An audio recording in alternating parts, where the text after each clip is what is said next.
Welcome to this new video. Today I'm not alone, I'm here with Markus. Hello Markus, introduce yourself. Hi there. Yes, I live on the Isle of Man, in this which is in the middle of the Irish Sea. For those that don't know, I'm 27, and I've had a keen interest in this type of music since a teenager. So it's a real privilege to be on Ricardo's channel. Yeah, as many of you said to me, you are really enjoying this kind of video where I show your works and I give you my suggestions, give you my opinion about your compositions. So today we are analyzing, reading and playing this composition, this sonata composed by Markus for the piano in a pretty similar gun style. So Markus, tell me something about your work. This is a sonata in C, okay, we are in a time 3/8, we are in C major. So tell me something about your composition. Yeah. So this piece was originally written for a local competition on the Isle of Man, and being an intermediate level pianist, I've tried to keep it relatively simple. Now, stylistically, it is in the galant style, so it might be typical of the period of 1770, but it is also idiosyncratic in the development section with elements of maybe Baroque Okay. as well. Yeah. So have you followed some specific for composing this sonata? Well, yes, it's an early form of sonata form, I would say. The development section doesn't have the characteristics of later classical music, for instance. I see. Okay, now don't talk anymore and let's listen this sonata step by step. So let's start from the beginning.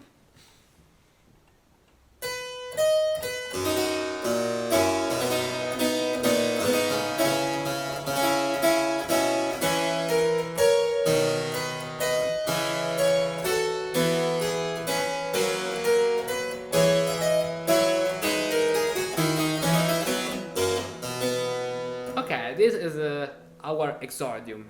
So we have here like a main theme, right? This one. This is an important melody in this composition, right? In your piece. So, for example, do you see this note in the bass? Now, Yes. I know that you wanted to play something like first degree, as we can call now in modern terms, and fifth degree. Okay? Yes. And this is an appoggiatura.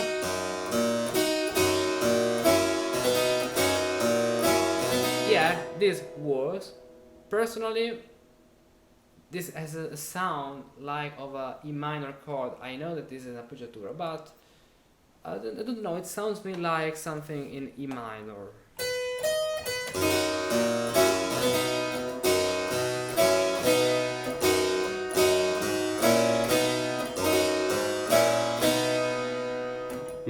I know that this third lip is thematic, but maybe we can find some other interesting solution. But anyway, this is not a real problem. It's something that sounds to my ear. So now let's go on.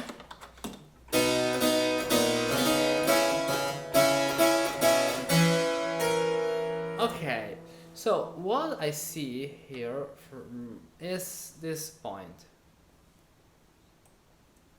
Now, as you can see, here we have D, and this F. So tell me, what's the harmonic progression you want to write in this passage? Well, a lot of what I do is by ear, so I don't know how I would term it exactly. However, okay, it is a form of this, form of suspension. yeah, but this sounds me like the pattern that is the do re mi. If you look at your melody, you have do, then you have re, then you have another re, and then you have, yeah, you actually don't have actually a mi, but it sounds like the paired do re mi, where when you have Yes. do, Yes, I see. re, with a little modification at the end. Instead of the last e, okay, you return here. So personally, I listen this, I feel this succession of C and D and C and D in the bass, like a little bit strange, like parallel octaves.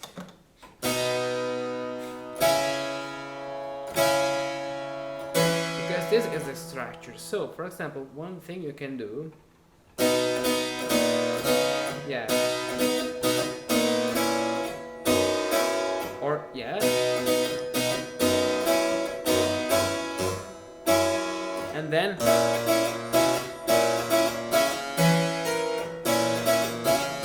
there are maybe other solutions. In this second bar of this pattern, I would prefer playing a G, because it sounds in this way like a real do re mi. Yeah, it finishes not with a mi, with another, with something with something else. But this recalls me the do re mi.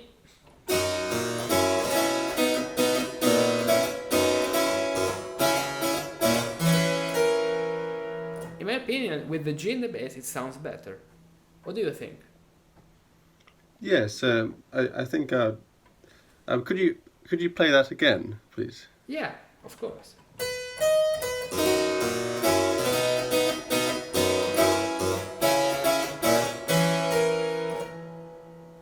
Yes. I wonder whether it's because my ear has become so accustomed to what I have done already that it makes it difficult to interpret those changes at the moment. But yes, Yeah. but yes, I can see the logical basis for what you've done, definitely. Yeah, it works exactly like the pair do re mi. In the pair do re mi, we have, in modern terms, 1-5, then 5-1, do, re, and mi. So let's continue the reading of this composition. Then we have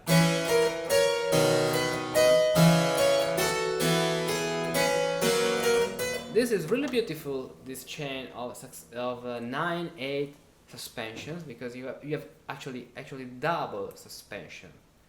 As you can see, we have 9/7.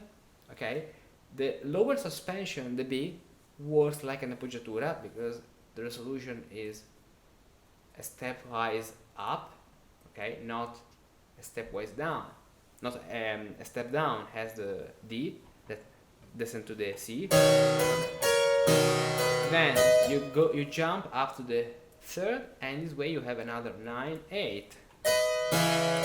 Then you change, you go to this chord, and this way you have another double suspension that is 4/2. Okay, actually the 2 doesn't go to the F as a real double suspension won't, so this works like an appoggiatura in this point.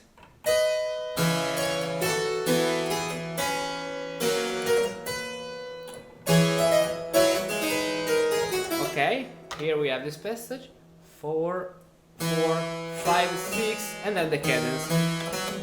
So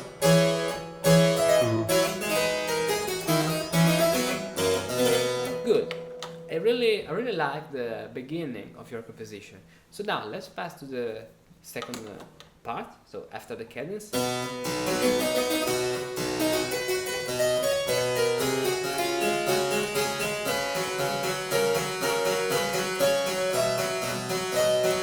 Okay.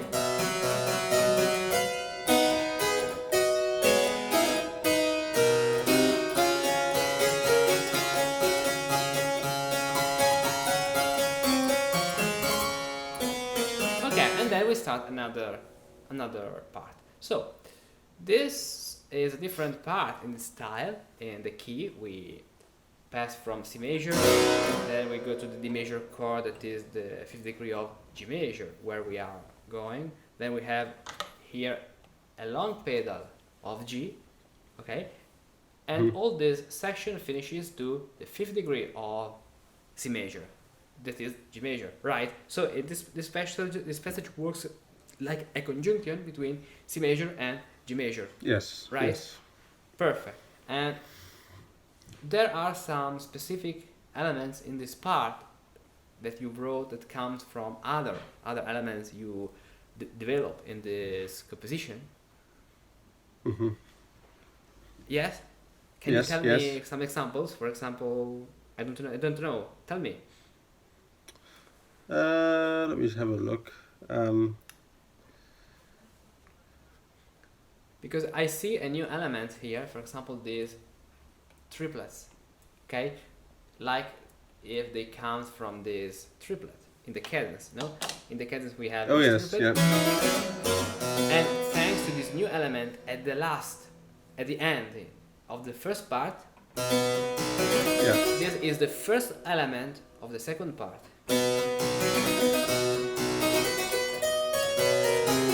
And another thing you introduce here as I see is the chromaticism in the bass. Yes. And then another passage here, okay, you have again this figuration of 3 eighth notes that comes from the beginning, from the Yes. begin, Yes. That's the right. real begin, Yes. yeah, of your Yes. composition. So we have new elements like this accompaniment, like triplets, but we also have all other elements that comes from the beginning of this composition, right? Good. Now let's pass to the third passage of this composition. So we are now in G major. Oh no, sorry. Right.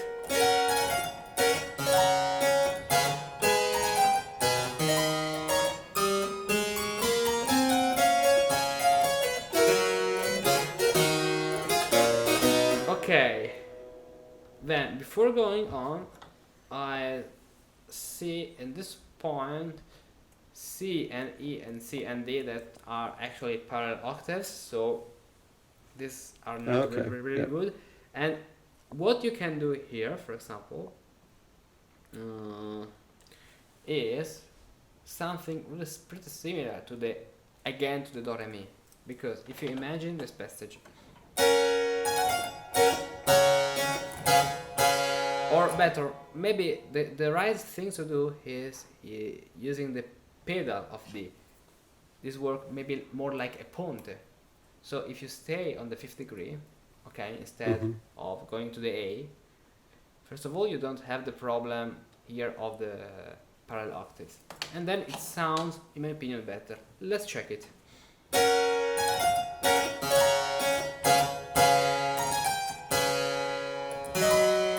Yeah. Yeah, exactly. You go to the G in this point.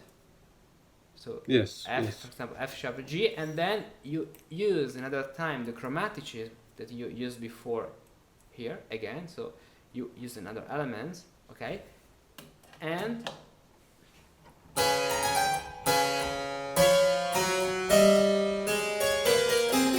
thanks to this passage, you can really play an ascending scale. And then the composition continue. So let's play again from the beginning of this page.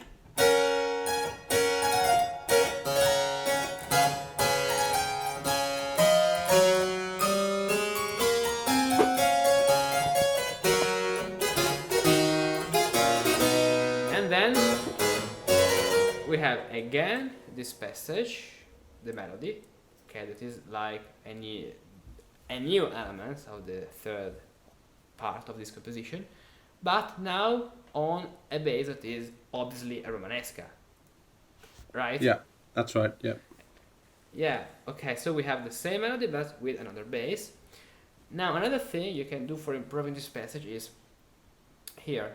Look at this point. This, okay, works like a printer. In fact, the printer is one of the most important and most used, most spread response to a Romanesca.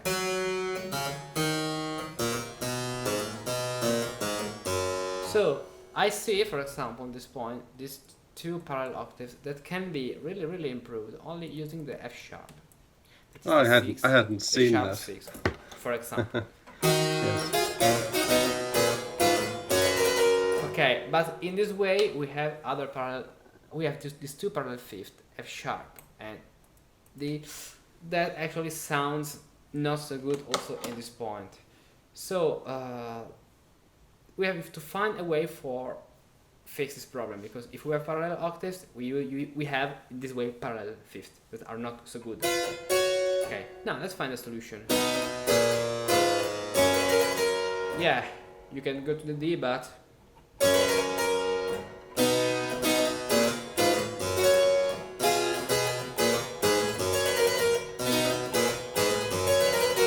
or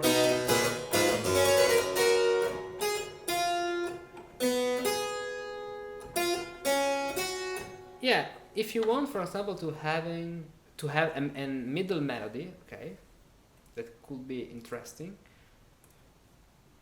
This could be, in my opinion, a good solution. Tell me, what do you think? So the F sharp instead of the A, then D and G. In this way. Now listen to the middle melody.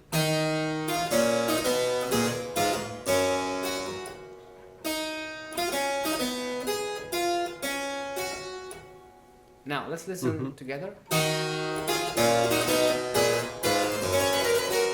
What do you think? Yes, yes. I much prefer that. Yeah, I do. Yeah.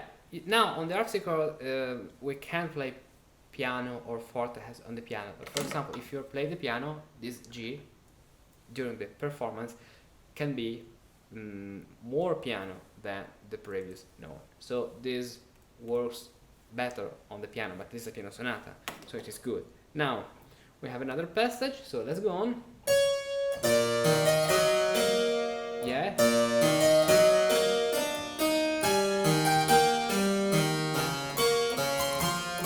Sorry.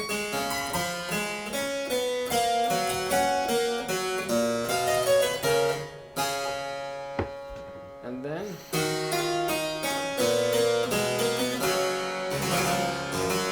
okay, so we have here a new passage with elements like this figuration that comes from this point, this bass, this pointed bass, dotted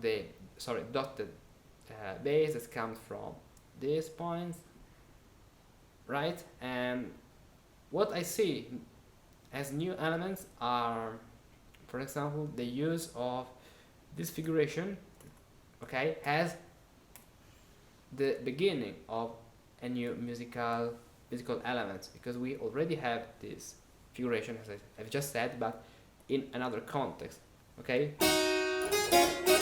Now, not on the downbeat of these bars, but in this point we have this figuration on the downbeat.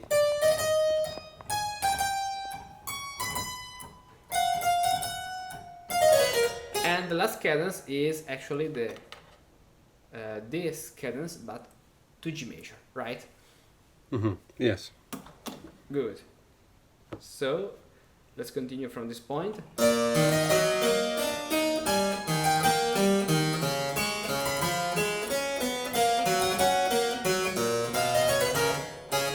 Then okay, and now we have again triplets that count from the beginning of the second part, right? But in G major, obviously.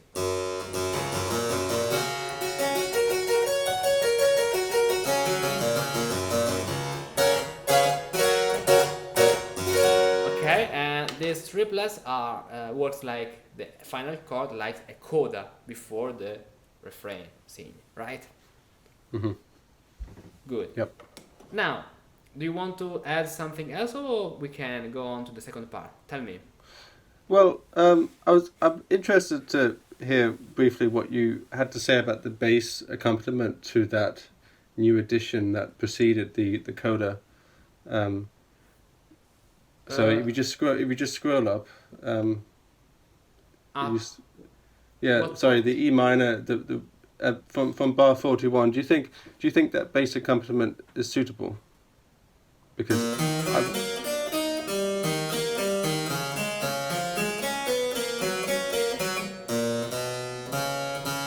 does it work? Okay.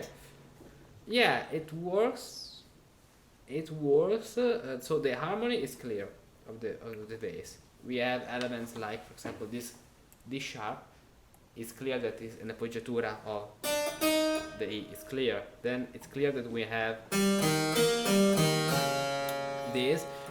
Okay. This thing, for example, if we want to go more deeply in this harmony, if you use this D, and if you play this chord together, okay, with all the notes together, this is a 2-4-6 chord. So when you have this, which is the seventh in modern terms of E minor, you can find a lot of examples of the use of this degree in this context.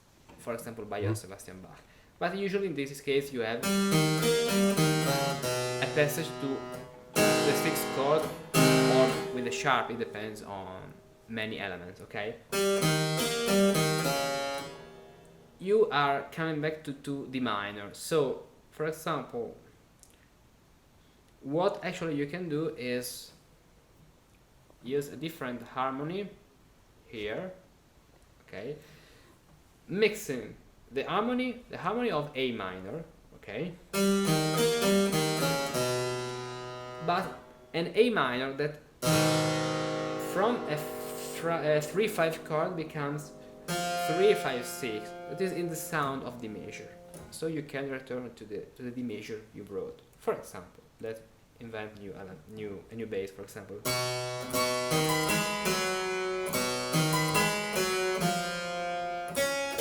If you write, for example, this bass, okay.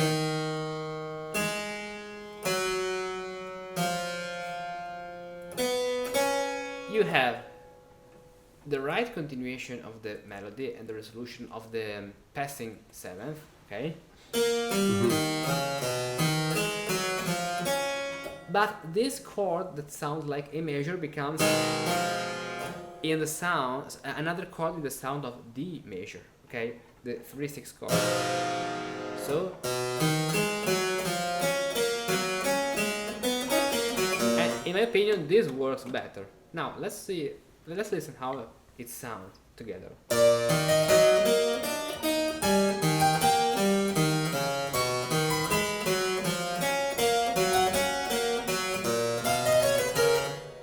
Okay, what do you think? Yes, I think so. I think that works regardless. Yeah, because another important element in composition is not only thinking about the harmony, but okay, if we have a chord and we develop this chord as a melody, we have to be careful where the melody is going to.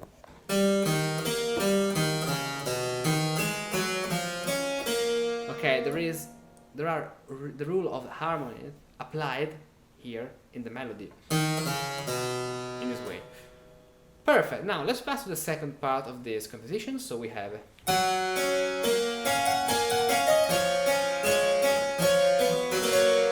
for example, you did the same here. You have two melodies, the bass, F, G, and the other melody. In solmisation, has all musicians used to say sol. We have sol here, fa, and mi, according to the semitone in this point, fa, mi. So this is good. It works really good. I see a new element that is this part more chantable with this ligature.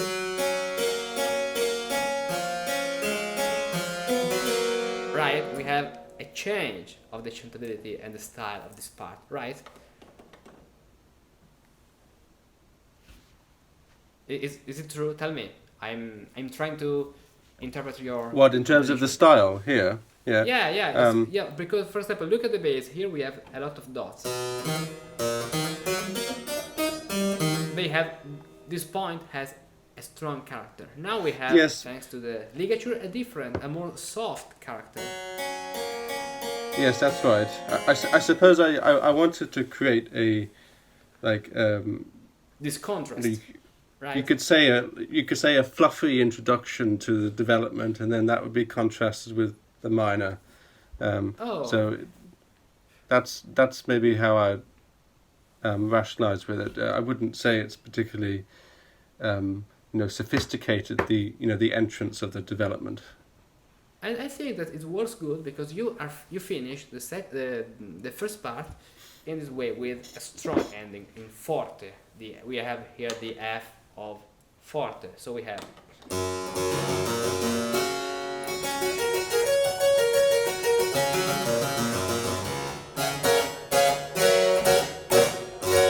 And then the second part is maybe on the harpsichord. I can play on the second keyboard.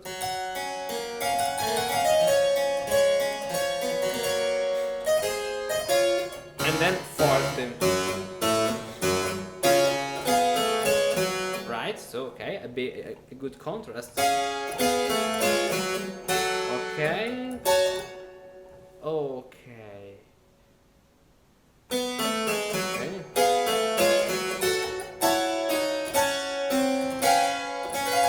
Okay, so you have this phrase that finishes on the 7th chord, good.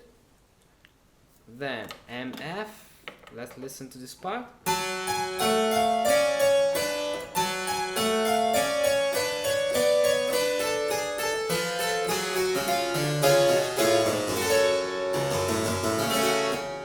Okay.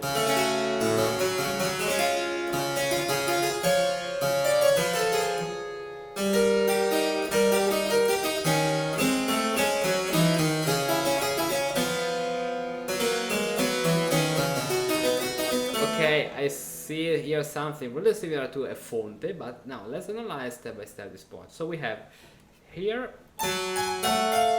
Okay, what I want to ask you is, why do you use this augmented second? Because it sounds to me a little bit harsh for the context. In the context, I prefer having, for example,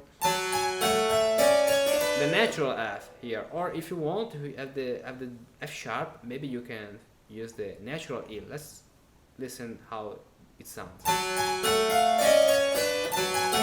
Yeah, but it's better the natural F and E flat.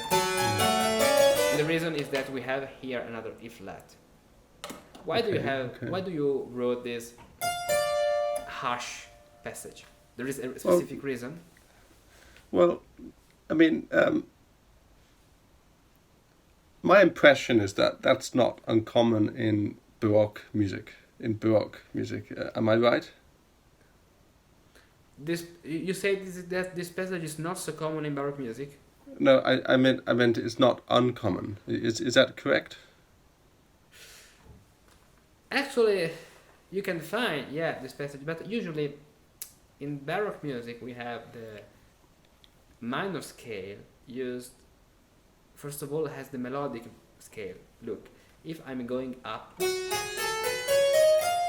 I have the 6th and the 7th degree raised up of a semitone. But if I'm going down, I have this passage, so the natural scale. Sometimes Bach uses the melodic scale as in the descending path, but going down. Okay, so what I don't feel so baroque is that if you think these two notes in solmisation, you have the mi that for his nature wants to go up, and this fa that for its nature wants to go down. Now take the invention number 4. We have the B flat, then 7th, diminished 7th down. If we play this passage in G minor, we have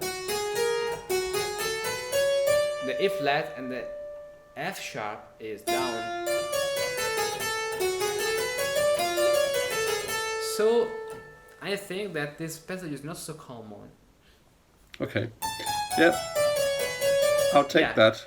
I suppose maybe the reasoning behind it was because, maybe, the minor section is supposed to bring out tension, and maybe I thought that was an interesting way of doing it. But then again, your reasoning is logical, regardless, and I think if you play it again, it will confirm that it does sound better. Now I play it again. So this is my suggestion based on my experience and my observation. So this is your composition. Obviously, you can do whatever you want.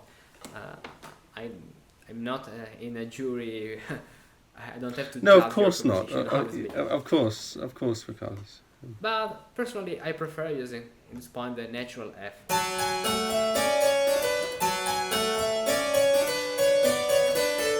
Okay, now I play from the beginning of the line.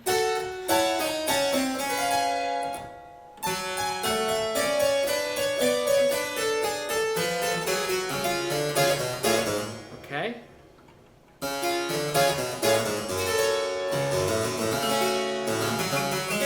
Now we have again the triplets, okay, and the chord. This arrow means the direction of the arpeggio, right? Yes, that's right. Yeah. Okay, good. So we have these elements we saw for the first time here. So now we have the upper melody that imitates the left hand.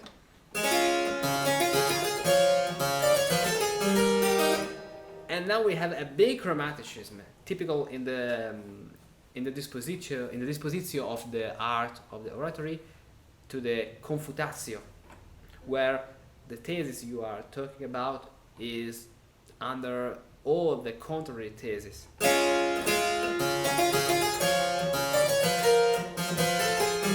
is a really strong chromaticism because we have, and then the E major chord, incredible.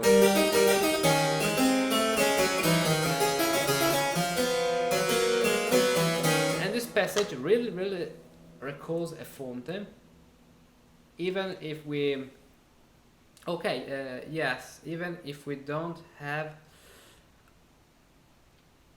it is a little bit strange as a fonte because in the fonte we need here the F sharp, because the structure of the fonte should be G sharp, A, F sharp, G, in this way. So a correct fonte should be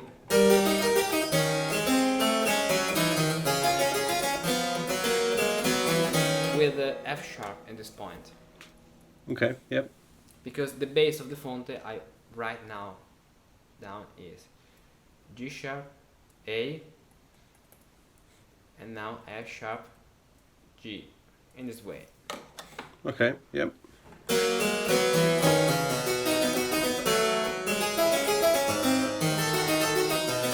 Okay, now you come back to G minor and the septive cadence. Good.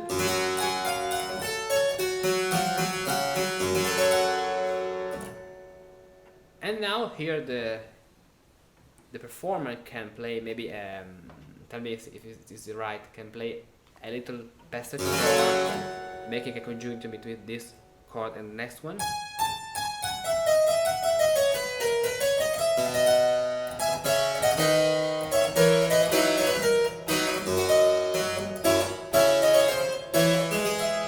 Now look, you brought here in this point this G, and yes, here is really clear the model do, re, then re, e, mi. Okay, also at this point you have these parallel octaves as you played before, okay, as you wrote before, but let's find another solution.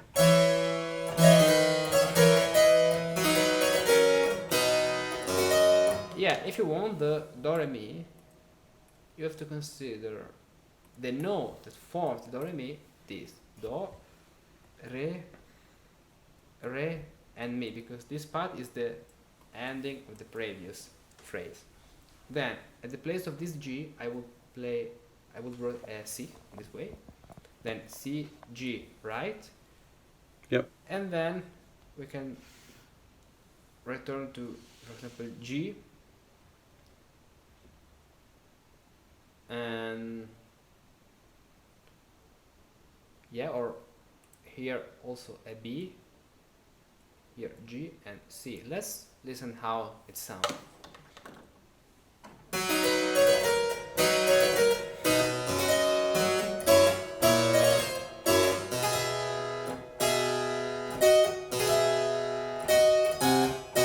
Yeah. Okay.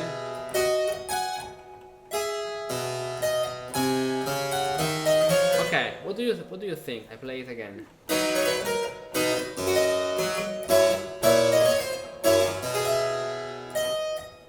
Yeah, definitely. Yeah, that works. That works, Ricardo.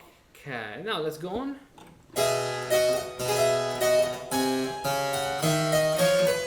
Okay.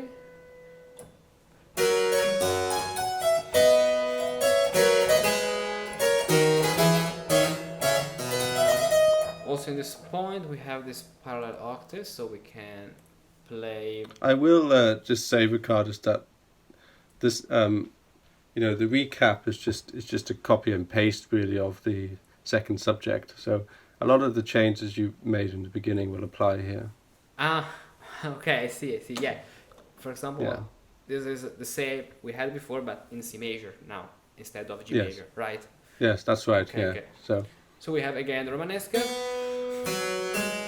plus the Prin. Okay, then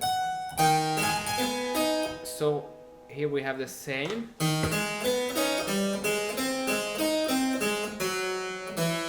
So F, we wrote F.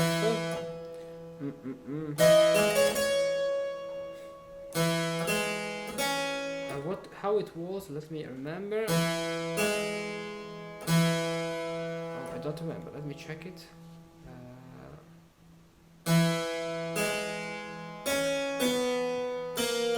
Okay, right. So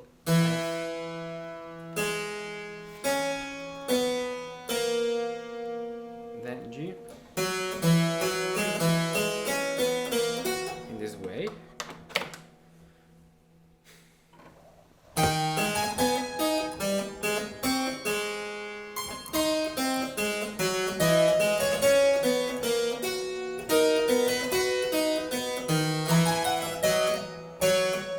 Now the septificadas.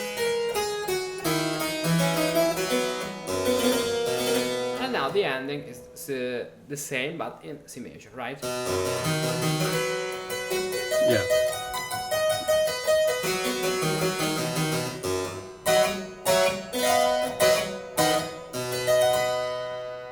Okay, so what do you think about all this improvement and changes we have been doing together?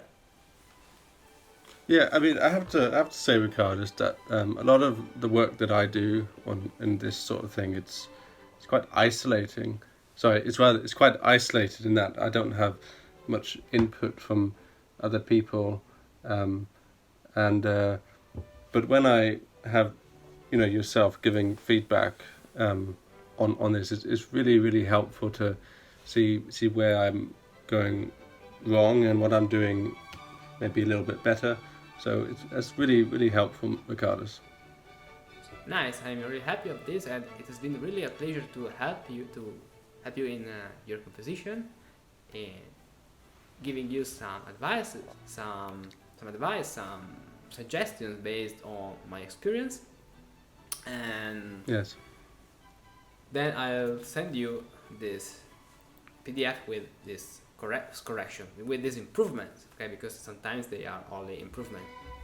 We had some Yes, of course. errors in voice leading, like some parallel octaves, but sometimes it's something more stylistic than a real mistake. Actually, I want to say you that I really like your sonata, It's really beautiful. There are a lot of styles, melodic, arpeggios.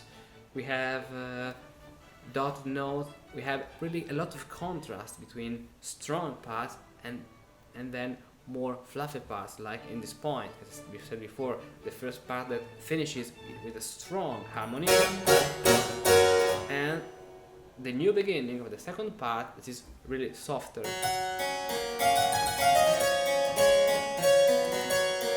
So I really like your composition, and I think that you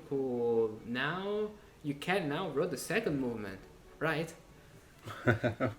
Well, yes, I wasn't planning on playing a whole sonata, with multiple movements, and at the end of next month. But yes, normally I would create multiple movements on something like this, and I would also, if I was to make it into something more, I would probably vary the recapitulation as well, especially rather than just a copy and paste exercise. But there are examples in keyboard literature from this period that it is a cut and paste exercise. So yeah. Good. So I'm really happy. I say it again. And last thing I want to say, I know that you are enjoying the videos I do about composition and improvisation on my pattern of improvisation elements. So do you want to say how you find these videos useful in your composition work, generally in your studies? Yes, personally, I haven't got much experience on improvising myself on the keyboard, but I find it really quite interesting how Ricardas deconstructs the process,